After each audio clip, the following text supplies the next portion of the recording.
Homo sapiens, l'homme moderne, est-il vraiment la seule espèce humaine sur Terre? L'étape ultime de notre évolution. C'est ce que l'on croyait, jusqu'à une découverte extraordinaire qui remet en question tout ce que nous pensions savoir. Une véritable bombe scientifique qui va révéler un des plus grands mystères de notre passé et apporter de nouvelles réponses sur ce que nous sommes aujourd'hui. C'est au cœur du Pays basque espagnol que vient d'être découverte une étrange sépulture, vieille de plusieurs dizaines de milliers d'années. Une sépulture porteuse d'une révolution qui nous renvoie aux sources du métissage primitif, du jamais vu. Tout ça bouleverse complètement la compréhension que l'on a de l'histoire du peuplement, du début du Paléolithique supérieur. Et cette découverte-là que nous avons face à nous remet en cause, ou du moins questionne, l'auteur de l'art pariétal du Paléolithique supérieur. Pendant des mois, un groupe de scientifiques, préhistoriens, paléoanthropologues, généticiens, ont travaillé d'arrache-pied sous l'œil de nos caméras pour tenter de percer les secrets de ce corps fossilisé et en tirer d'incroyables conclusions. Un grand voyage nous attend, d'expériences scientifiques en expédition anthropologique, sur les traces du plus incroyable de nos ancêtres. La préhistoire frappe à notre porte.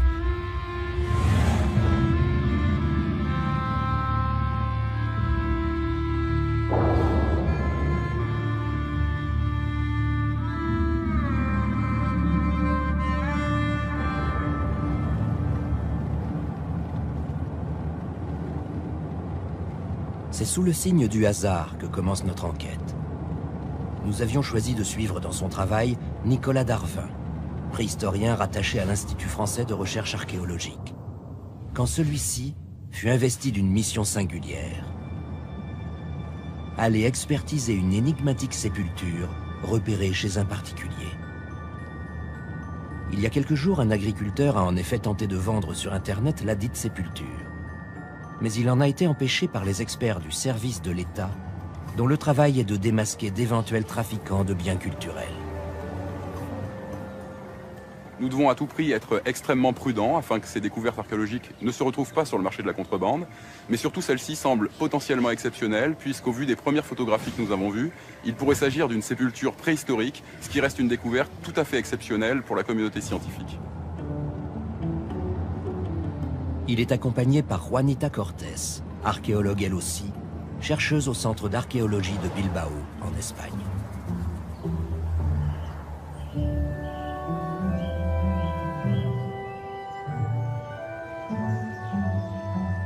En accord avec les archéologues, nous utilisons une caméra cachée, afin de ne pas froisser la susceptibilité de l'agriculteur mis en défaut par les autorités. Bonjour. Bonjour. Juanita Cortés. Michel Etchemendi. Nous travaillons pour le Centre d'archéologie. Nous venons pour la sépulture. Je vous présente Nicolas Darvin. Bonjour. Bonjour, monsieur. Il est archéologue aussi. Il est chargé par le ministère d'expertiser la sépulture. Elle est là. Elle ne va pas s'échapper.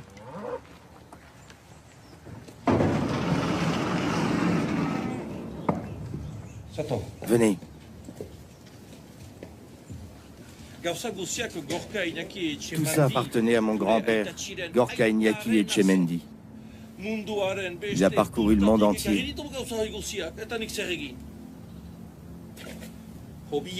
J'ai trouvé la sépulture dans cette caisse en bois. J'ai pensé que ça pouvait intéresser quelqu'un. J'ai vu exactement la même chose dans un reportage à la télé.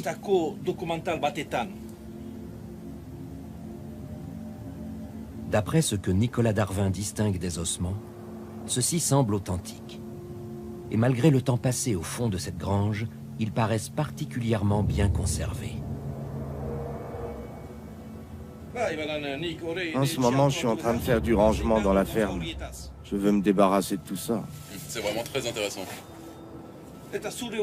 Vous pensez que ça a de la valeur? On ne peut rien dire pour le moment. On doit l'emporter au laboratoire, l'analyser et on verra bien les résultats ensuite. On va mettre le crâne à part, il est vraiment très fragile. Vous pouvez m'aider pour remettre cette pièce?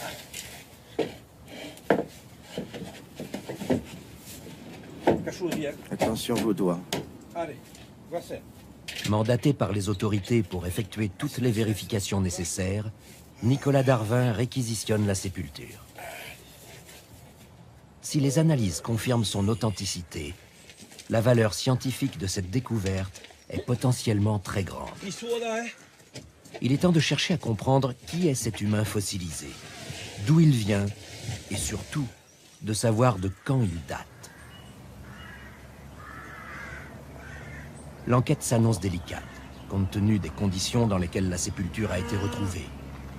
Elle n'a pas été découverte en fouille, ce qui prive les chercheurs de nombreuses informations et d'indications précises quant au contexte de cette lointaine inhumation.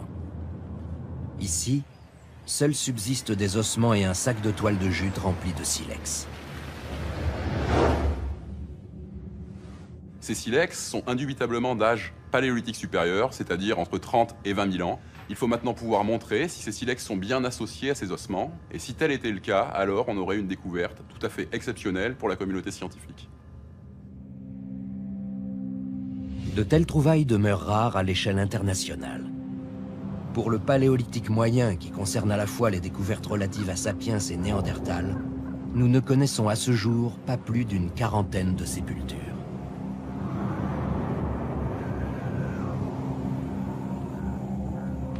Suite à la découverte de la grotte de Kafzeh en Israël, dans les années 1930, les archéologues datent d'au moins 100 000 ans plusieurs inhumations réalisées par des populations de Sapiens sapiens. L'une d'entre elles est saisissante. On y voit le corps d'un adolescent couché sur le dos, et juste à côté du crâne, les bois d'un grand cervidé volontairement déposés là, laissant interpréter ce geste comme une offrande funéraire. Sapiens n'est pas le seul à pratiquer de tels cérémoniels. Plusieurs sépultures néandertaliennes nous le prouvent. Que ce soit au Proche-Orient, vers 65 000 ans, ou plus récemment en Europe. La première sépulture de ce type est découverte en 1908 par les abbés Jean et Amédée Buissonny, près de Brive, en Corrèze. C'est dans la grotte de la Chapelle aux Saints que ces derniers mettent au jour le squelette entier d'un individu couché en position fétale et inhumé dans une fosse creusée intentionnellement à cet effet par des Néandertaliens. Elle atteste que les Néandertaliens ont eux aussi des rites funéraires.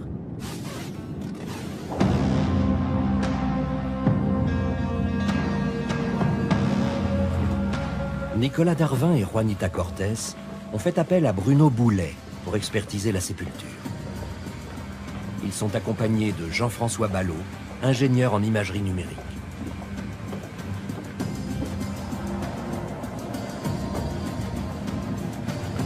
Bruno Boulet, paléoanthropologue, a déjà fouillé de nombreuses sépultures préhistoriques.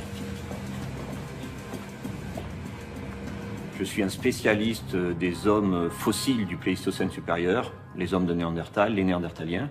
Et je suis également un spécialiste de la fouille de sépultures, puisque je travaille beaucoup sur les pratiques funéraires de ces hommes préhistoriques. Fouiller cette sépulture est un privilège pour les scientifiques. Probablement un moment unique dans leur carrière. Nous sommes en présence d'une sépulture primaire d'un individu qui a été inhumé volontairement. Avant de débuter la fouille, nous allons faire tous les enregistrements nécessaires avec les outils de l'imagerie numérique, photogrammétrie, scan surfacique. Et naturellement, lors de la fouille, nous allons prélever les ossements qui vont, nous l'espérons, nous permettre d'avoir des datations absolues de ce spécimen dont pour le moment on ne connaît pas l'âge. Voilà, c'est parfait. La prudence reste de mise. L'étude s'annonce longue et minutieuse. Avant toute intervention des scientifiques, on commence par un premier scan de la sépulture. C'est parti.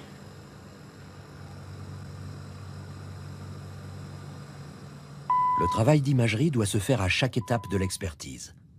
Il permet de créer une base de données documentaire consultable par tous les scientifiques impliqués dans l'enquête. Ici, elle est doublée par un travail de photogrammétrie, qui permet de restituer plus précisément des éléments de matière. Le questionnement scientifique, lui, reste empirique. Et le crâne trouvé séparé du reste de la sépulture est un des premiers éléments à élucider. Nous avons remarqué que la sépulture ne contenait pas un squelette complet, et y compris nous avons trouvé le crâne à part.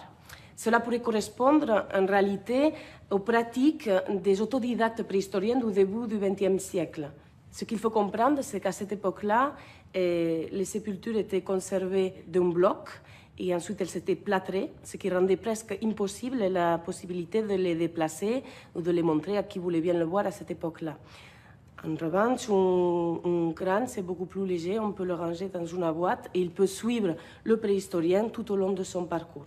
Et qu'est-ce que tu penses du sexe de l'individu? C'est une question très difficile, puisque quand tu regardes l'humérus, ici, tu t'aperçois qu'il est long et très puissant, avec un diamètre antéro-postérieur très grand. Donc, sur la base de ça, on peut supposer qu'on est en présence d'un individu adulte. La seule façon, pour apporter une réponse à cette question, il faudrait qu'on fouille la zone du bassin. Donc, ce que je te propose, c'est qu'on commence à fouiller à peu près à ce niveau-là, au niveau du bassin. Tu veux regarder une coupe ici? Ouais, faire une coupe dans cette zone-là, et puis ça nous donnera une petite idée d'une sorte de stratigraphie interne au volume du corps du cadavre. Ok. Ok. Ok, on fait comme ça.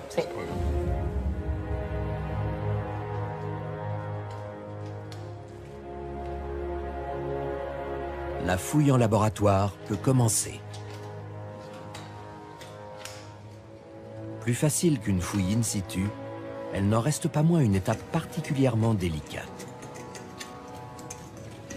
Les enjeux sont forts, et les scientifiques mettent en œuvre tout leur savoir-faire afin de dégager minutieusement de la terre chaque ossement, chaque infime élément qui ont traversé des millénaires pour arriver jusqu'à nous.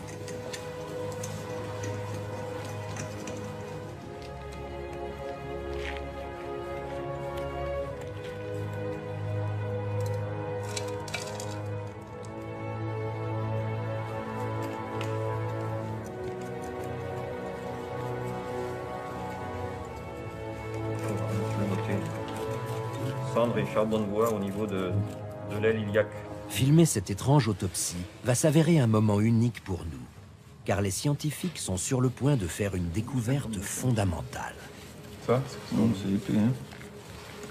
Et ça, qu'est-ce que c'est? C'est étrange.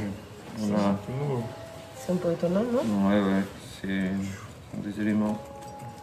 Ça a l'air d'être de l'os, c'est en connexion. Ouais. Tu veux un outil plus fin? Oui, donne-moi, s'il te plaît, une pince plus fin dans tous les cas. 8. Un 8, ça ira très bien. Ouais. Enfin là, c'est autre chose. On a quelque chose en connexion anatomique, c'est sûr. Il y a plusieurs éléments. 1, 2, 3, 4 de ce côté. Ouais, encore plus du côté de Nicolas.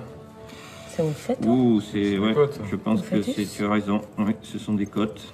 Ce sont des côtes très probablement humaines, vu la taille, la courbure.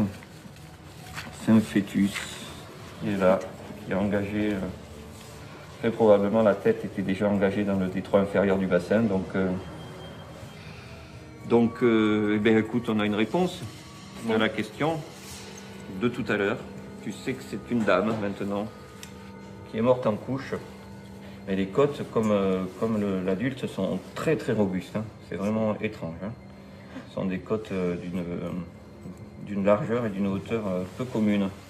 Et là, il faut peut-être repenser un peu oui. notre façon de travailler maintenant. On nettoie, on fait une couverture, Photo, photogrammétrique. et on réfléchit un peu à la suite.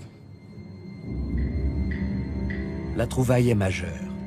La sépulture serait celle d'une femme morte en couche. Tu puisses voir, à lire, ok. Pour autant, ces professionnels restent calmes Ça et va, méthodiques. je te laisse, vas-y. Ils connaissent le chemin à parcourir avant de percer tous les secrets de cet inconnu et de son enfant. Et plus longue encore est la distance qui les sépare de l'annonce de leur découverte.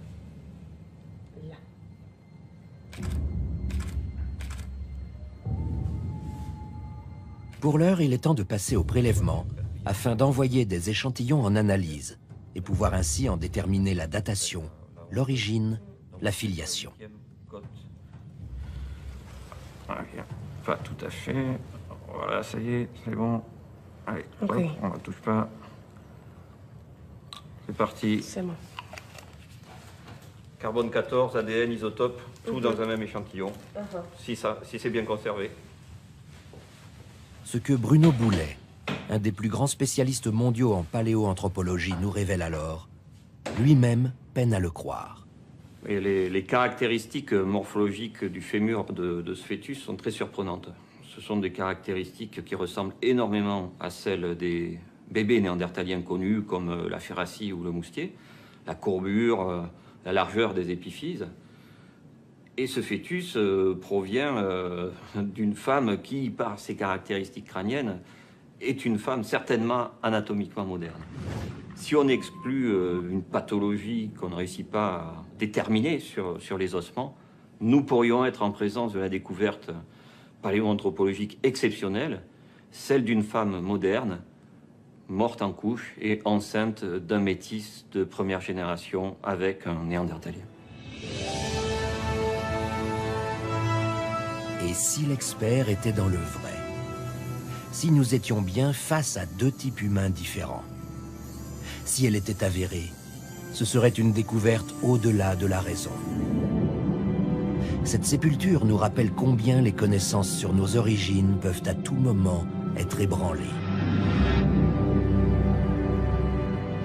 Ce fut déjà le cas lors de la découverte que fit en 2006 le Neanderthal Genome Project.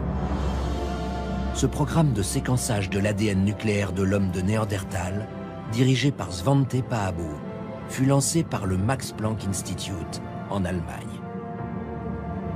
Quelle révolution quand les résultats ont été annoncés dans les plus prestigieuses revues mondiales. Sapiens et Néandertal ont mélangé leurs gènes.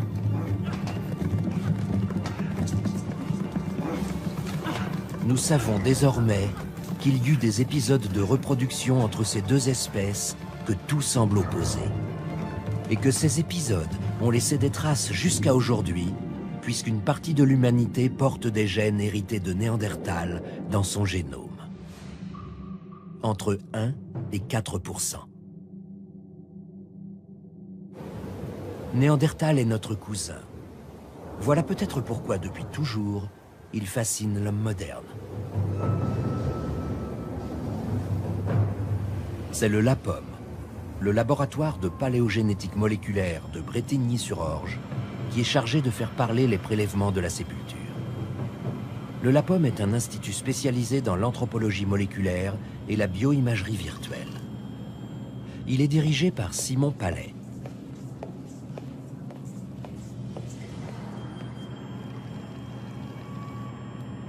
Le LAPOM est un laboratoire spécialisé dans la recherche sur l'ADN ancien. Il est désormais possible de décrypter le génome des Homo sapiens, mais aussi des Néandertaliens. C'est une perspective inenvisageable, ne serait-ce qu'il y a 15 ou 20 ans. Mais c'est très compliqué, très difficile, parce que l'ADN ancien est souvent très dégradé et en faible quantité. Les analyses sont maintenant en cours. Les prélèvements osseux ont été nettoyés, broyés, mixés, décalcifiés, puis traités avec des agents émulsifiants pour que l'ADN puisse en être extrait et ainsi examiné. L'ADN est ensuite séquencé. Les séquences sont alors retranscrites et pourront être comparées les unes aux autres.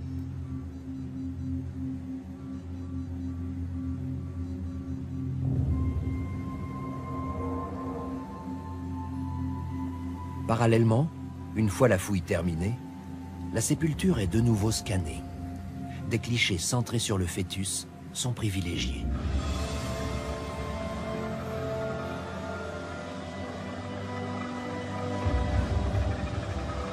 La nouvelle restitution en 3D permet d'étudier les différents ossements du fœtus sous toutes les facettes.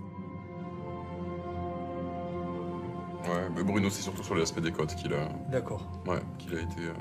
Étonné? Étonné, ouais. Cette femme morte en couche et son fœtus n'ont pas fini d'être scrutés sous tous les angles. Mais qu'en est-il d'un point de vue sociologique? Quelle était la raison d'être de cette sépulture? Le fait qu'il y ait une sépulture est peut-être dû justement à ce que cette femme a été considérée comme métissée entre les deux par les populations elles-mêmes. Alors on lui a offert une sépulture tout à fait spectaculaire et on l'aurait protégée comme ça de l'action des carnivores et on l'aurait protégée en même temps de la détérioration. Marcel Hoth est paléoanthropologue à l'Université de Liège en Belgique. Son travail contribue à la réhabilitation de Néandertal dans ses pratiques techniques et culturelles. Il est possible que ce soit le résultat d'une action rituelle qui protège cette personne qui porte les deux destins, le destin ancien des Néandertaliens, le destin nouveau des hommes modernes, que l'on aurait donc compris cette ambiguïté et que l'on aurait ainsi donné un destin par cette sépulture qui protège la dame défunte.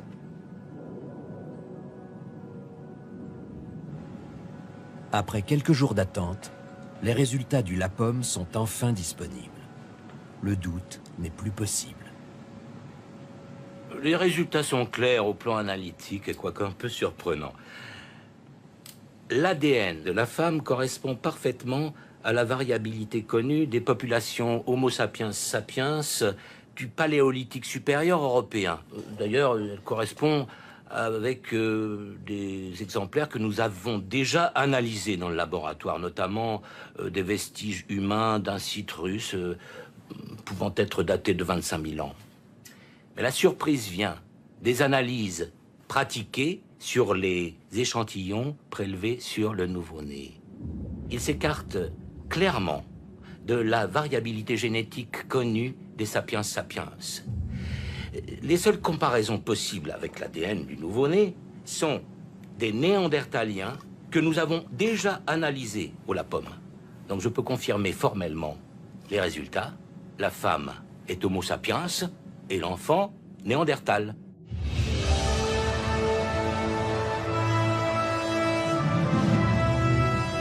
Les hypothèses de Bruno Boulet, déduites de ses observations sur la morphologie des os, sont désormais confirmées par les études ADN. Mais ce n'est pas tout. Nicolas Darwin vient de recevoir les résultats des datations au carbone 14 faites à Oxford en Angleterre. Et le résultat est sans appel. La mère et l'enfant sont vieux de 25 000 ans. Certains néandertaliens étaient donc encore présents plus de 10 000 ans après la date faisant consensus pour situer leur extinction. Pour le préhistorien, c'est là l'information la plus inattendue. Le plus gros scoop qu'il n'aurait jamais pu imaginer. Ces résultats sont concordants pour montrer de manière irréfutable par cette sépulture que nous sommes en présence d'un métissage entre les populations sapiens et les populations néandertaliennes. L'autre grande surprise, à nos yeux, c'est d'avoir une datation autour de 25 000 ans, c'est-à-dire en plein paléolithique supérieur, à un moment où nous pensions que seul Homo sapiens sapiens était présent sur la planète. Et nous nous rendons compte, à travers cette découverte, que Néandertal était encore présent et que donc, nous ne savons plus qui est l'auteur, par exemple, des peintures, des œuvres pariétales de la grotte Chauvet ou de la grotte de Lascaux.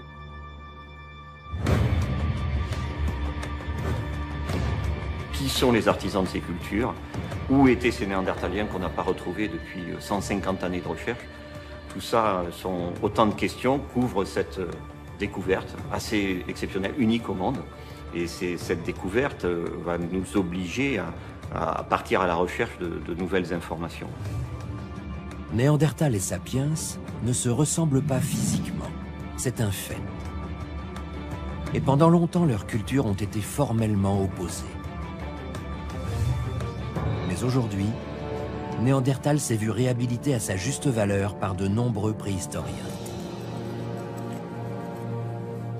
Les techniques développées par les Néandertaliens sont les plus performantes possibles en matière lithique, sur la pierre. Sont les plus intelligentes, les plus raffinées, pas de doute. C'est une preuve d'intelligence et de maîtrise absolument époustouflante, prestigieuse.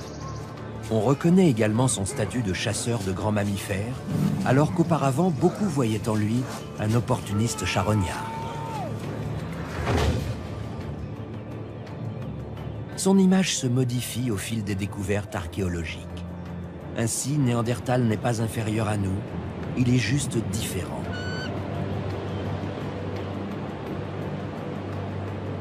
La grande question qui demeure à ce jour sans éléments probants de réponse est celle de son extinction.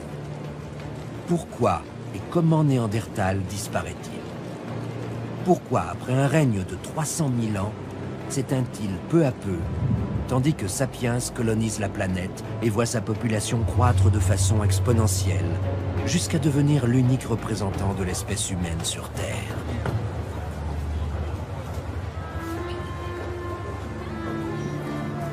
La découverte de la sépulture pose la question avec plus d'acuité encore. Et si finalement, Néandertal n'avait pas totalement disparu?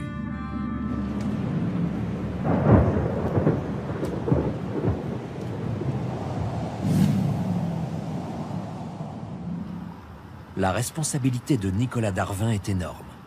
Il doit désormais remonter la piste afin de percer les innombrables mystères de cette mère et de son enfant venus du bout des âges. L'archéologue retourne donc au Pays Basque afin d'inspecter la grange où la sépulture a été découverte. Soucieux de faire preuve de sa bonne foi auprès des enquêteurs, l'agriculteur a accepté la présence de nos caméras.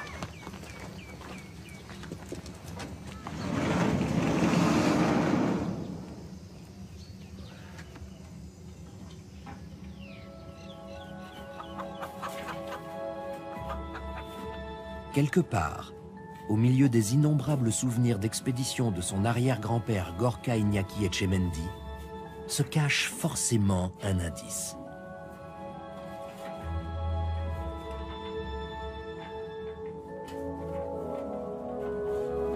Les archéologues fouillent sans relâche dans le capharnaüm poussiéreux de ce fantasque personnage qui, voilà une centaine d'années, a rapporté la sépulture chez lui.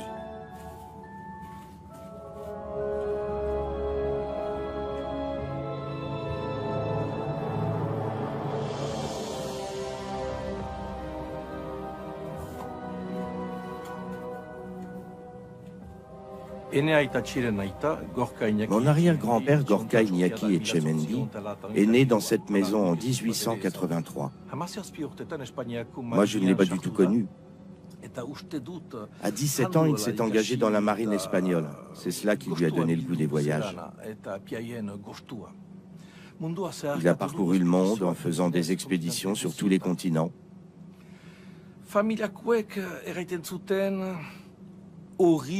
C'était un peu l'original de la famille. Il était avant tout un collectionneur.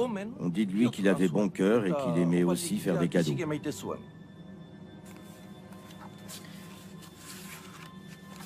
L'homme était aussi passionné de photos, et ce sont des centaines de clichés que Nicolas et Juanita doivent examiner.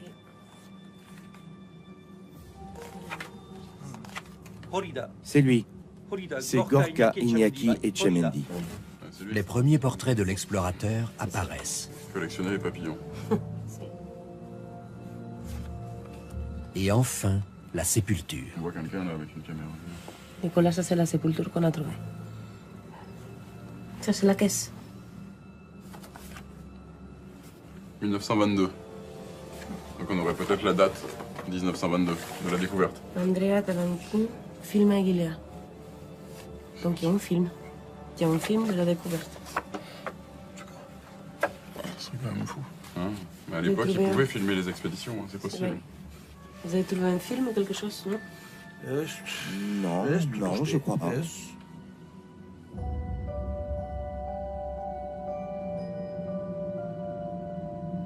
L'homme posant fièrement sur la photo est sans équivoque possible Gorka Iñaki Etchemendy. À ses côtés, deux de ses collaborateurs. Au dos, la photo est sommairement légendée avec les noms des deux ouvriers, Tornike Okriashvili et Jabba Kankava, et celui de l'homme à la caméra, Andrei Talankin. Nicolas Darwin tient enfin quelque chose. Des noms et une date. 1922. Surtout, la présence du caméraman apporte un nouvel espoir. Il y aurait donc peut-être un film.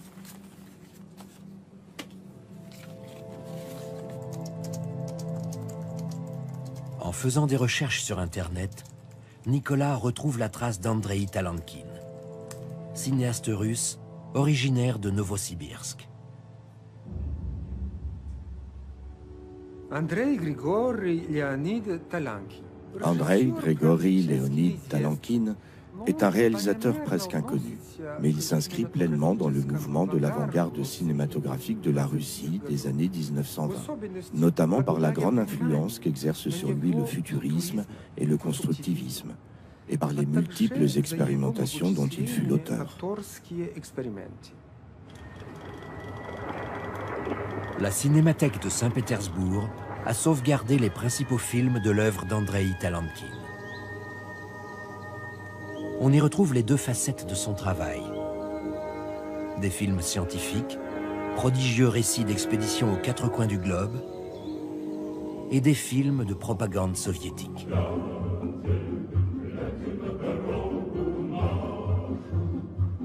La vérité du monde et l'artifice politique dans une seule et même œuvre.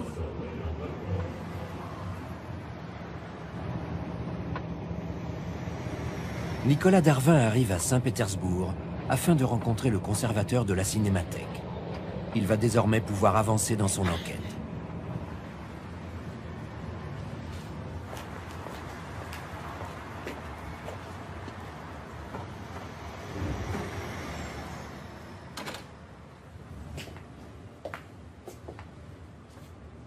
Tisha Gromsky a préparé la venue de son invité français en exhumant pour lui les archives d'Andrei Talankin.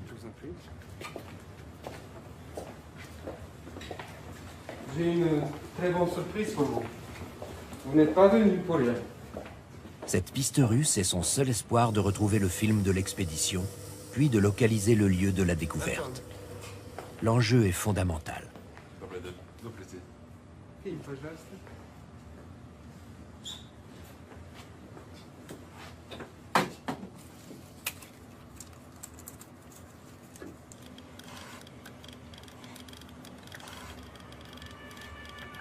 C'est un film en très mauvais état. Tourné en 1922 en Géorgie. Tourné par Talankin, qui suivait un explorateur.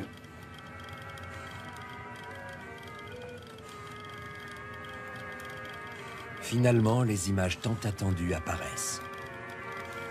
Tout y est. D'abord l'expédition, menée par un Européen accompagné de deux hommes de type slave, dont les visages et les tenues rappellent ceux de la photo retrouvée dans la maison basque. Pas de doute, il s'agit de Gorka Iñaki Etchemendi avec ses deux ouvriers.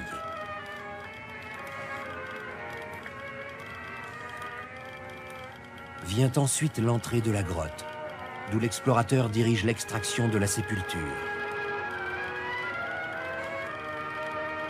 Dans sa main, le crâne parfaitement conservé. Nicolas Darvin assiste près de 100 ans plus tard à un moment historique.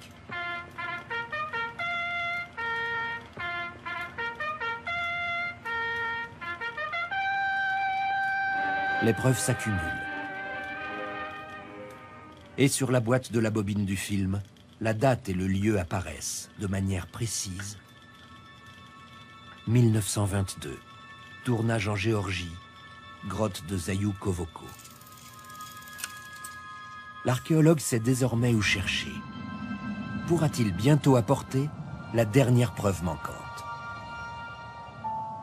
L'annonce de la découverte de la sépulture de Zayou-Kovoko ne sera pas seulement un coup de semonce dans les milieux scientifiques. Elle engendrera aussi irrémédiablement une nouvelle orientation des recherches. Comme ce fut le cas il y a une dizaine d'années, suite aux découvertes relatives au métissage entre Néandertal et Sapiens, les fameux 1 à 4% de gènes néandertaliens, présents aujourd'hui chez certaines populations en Europe et en Asie. Le Max Planck Institute et l'Institut Pasteur cherchent depuis à comprendre comment ces gènes affectent nos traits phénotypiques. Ou pour le dire plus simplement, ce que Néandertal nous a laissé en héritage.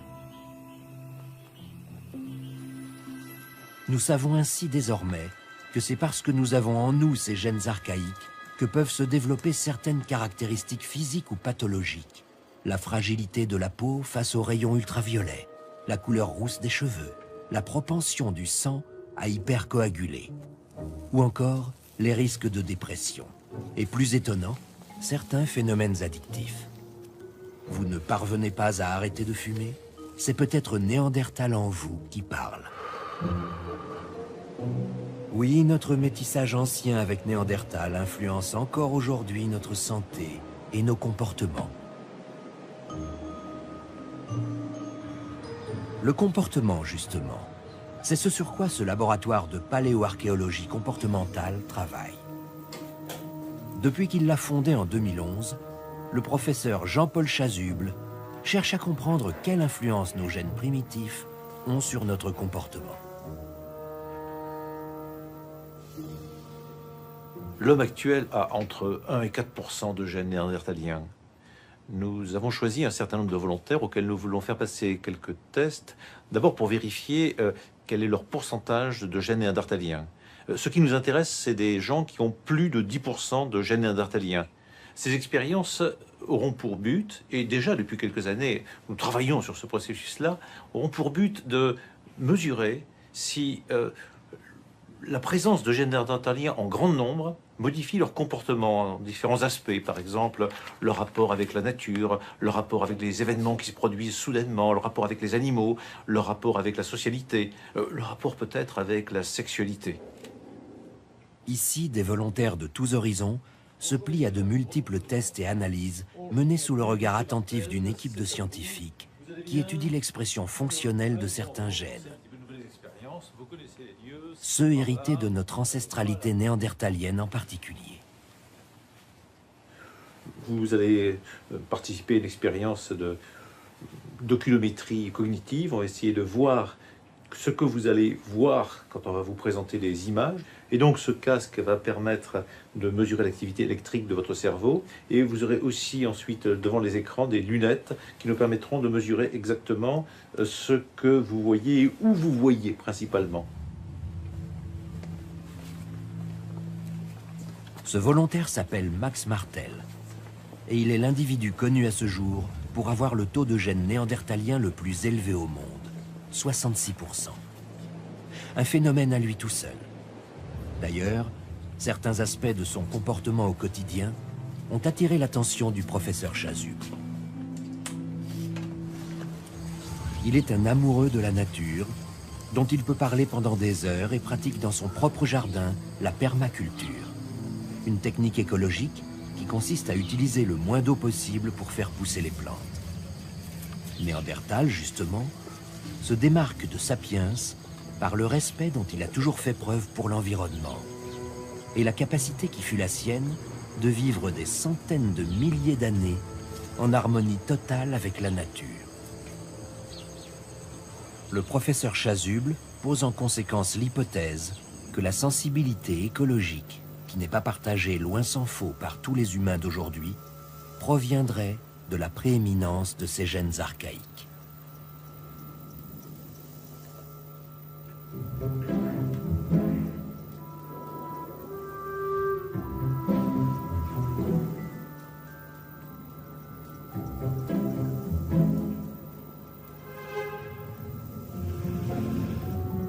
En revanche, ce cobaye contribue à casser l'image si souvent véhiculée sur les Néandertaliens quant à leurs supposées faibles capacités intellectuelles.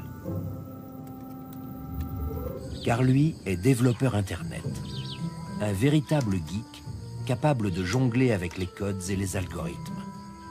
Un homme particulièrement à l'aise avec la technologie. Comme quoi, Néandertal ne devait pas être si stupide que ça.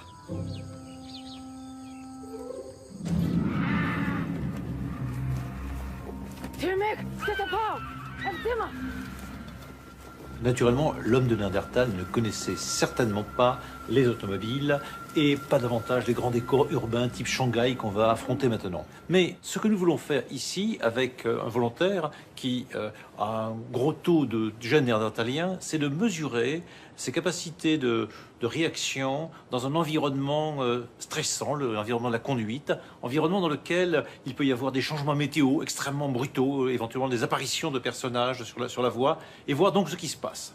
nous espérons mesurer des différences par rapport à des individus ordinaires. Alors Linda va installer un capteur électrodermal qui nous permettra de mesurer les effets de sudation sur notre volontaire et de voir ce qui se passe.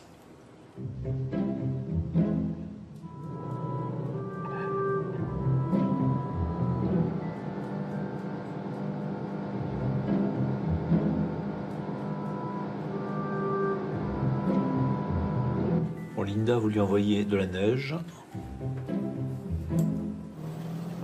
Maintenant, pour bien mesurer le Néandertal, rafale, qui voit plus grand-chose. Avec rafale, pluie, brouillard. Voilà. Les rafales à fond, hein, que vraiment ce Néandertal, il voit ce que c'est, et nous aussi. Il semblerait bien qu'il y ait des grandes différences entre les Néandertals et ceux qui sont beaucoup moins Néandertals, qui sont, disons, surtout sapiens. Il est possible que, à l'arrivée de nos expériences, dans une année peut-être, quand on aura fini le processus, eh bien, on n'ait pas de grandes différences. Mais nous aurons gagné au moins de détruire quelques fantasmes, à ce moment-là, qui sont peut-être d'ailleurs les nôtres, et puis nous aurons fait quelques progrès sur nos protocoles expérimentaux. Donc ce sont des expériences que nous menons et que nous mènerons avec un but scientifique, mais aussi, on peut dire, épistémologique, de réflexion sur ce que nous faisons. Pour rebondir sur l'hypothèse du professeur Chasuble, et au vu des nombreuses découvertes qui se font jour à mesure que nous avançons dans cette passionnante enquête, une question se pose. Si Néandertal l'avait emporté sur Sapiens, comment serait le monde aujourd'hui? Si tout porte à croire que Néandertal avait une pensée symbolique qui le rapproche de l'homme moderne, enterrer ses morts, utiliser des couleurs, créer des outils, là où il se distingue clairement de nous, c'est sans doute dans son rapport au monde et à la nature. Avec Sapiens, l'homme prend possession du monde.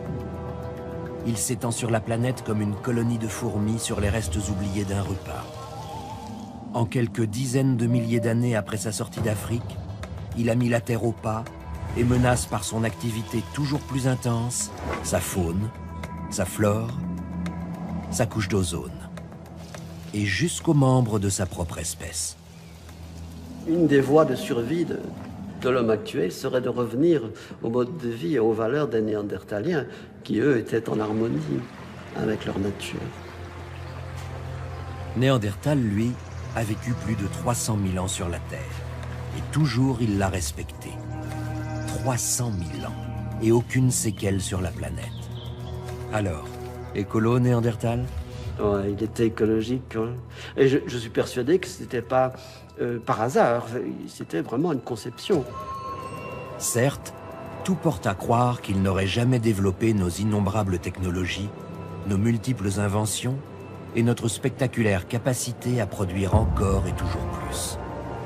Mais contrairement à nous aujourd'hui, il ne serait pas en train de se demander quel monde il laissera à ses enfants.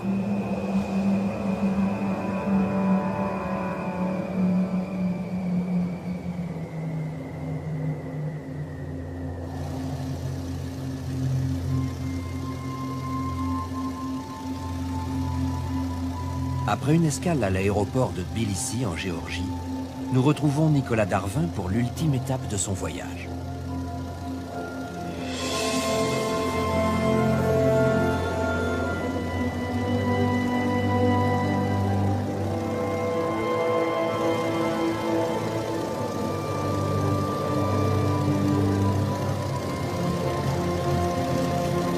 C'est sur l'aérodrome de Sloditova, situé dans une vallée du piémont du Grand Caucase, que le petit avion qui le transporte atterrit.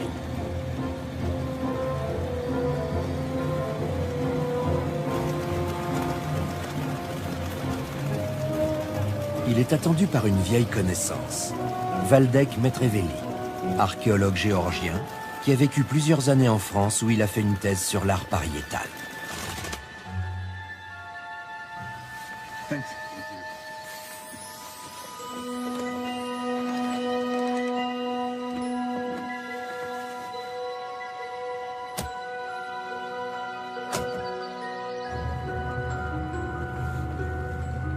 Munis de leur équipement, les deux hommes partent en voiture sans plus attendre, à la recherche de la grotte de Zayukovoko. La découverte de cette sépulture est très importante pour nous. La Géorgie, et plus particulièrement le Grand Caucase, est un véritable Eldorado pour les archéologues. Car la région occupe un endroit stratégique pour bien comprendre les grandes migrations humaines depuis l'Afrique, le Proche-Orient, la région du Caucase et le continent européen. Les mystères de l'évolution humaine sont cachés dans ces montagnes sauvages. La région est connue pour ses très nombreuses grottes. Personnellement, je connais très bien l'endroit pour avoir pratiqué de nombreuses prospections.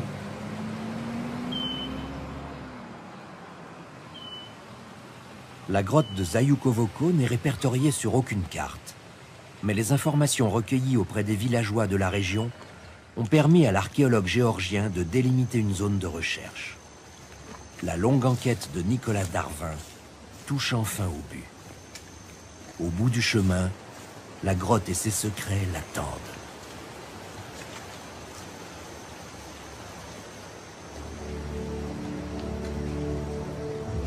Le lieu n'a, selon les sources de Valdec Metrevelli, encore jamais fait l'objet de fouilles officielles.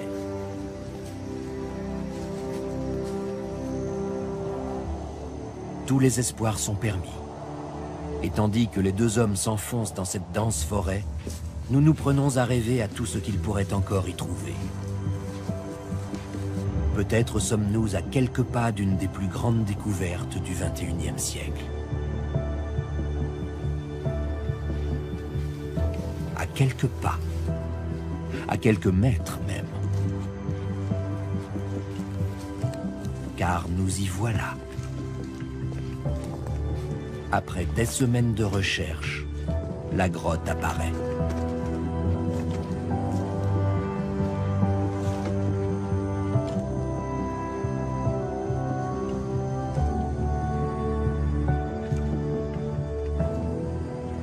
Nicolas Darvin marche sur les traces de Gorka, Iñaki et Tchemendi.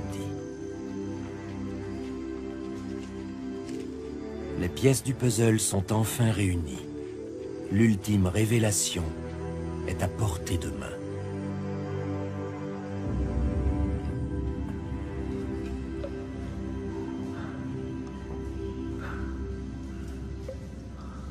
Viens, on va diriger par là.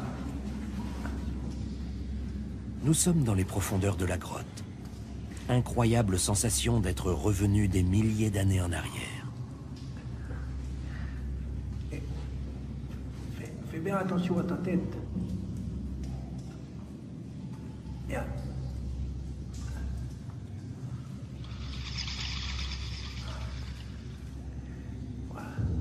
Soudain, on aperçoit une cavité éclairée. Une lumière qui jaillit au milieu de l'obscurité. Bien. Suis-moi. Attends, je passe premier. Là. On s'approche à pas de loup. Et la vérité éclate. Néandertal est toujours vivant parmi nous. En pleine cérémonie funéraire. Comme si de rien n'était.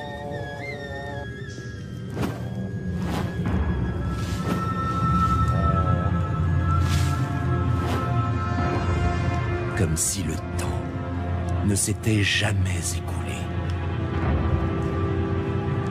La vérité, les yeux dans les yeux.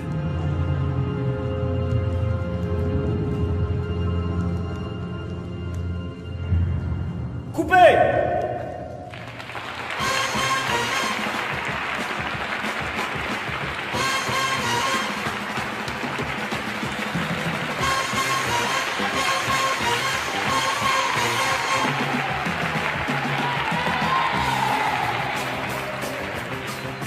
Ça y est, vous savez tout. Vous avez suivi pendant une petite heure l'histoire d'une fantastique découverte archéologique. Vous vous êtes passionné pour cette intrigante sépulture d'une femme sapiens qui aurait pu donner naissance à un enfant néandertalien. Vous avez suivi les pas des scientifiques, au laboratoire et sur le terrain. Alors ne soyez pas déçus si cette découverte n'a jamais existé. Elle est le fruit d'une collaboration entre scientifiques et auteurs de fiction.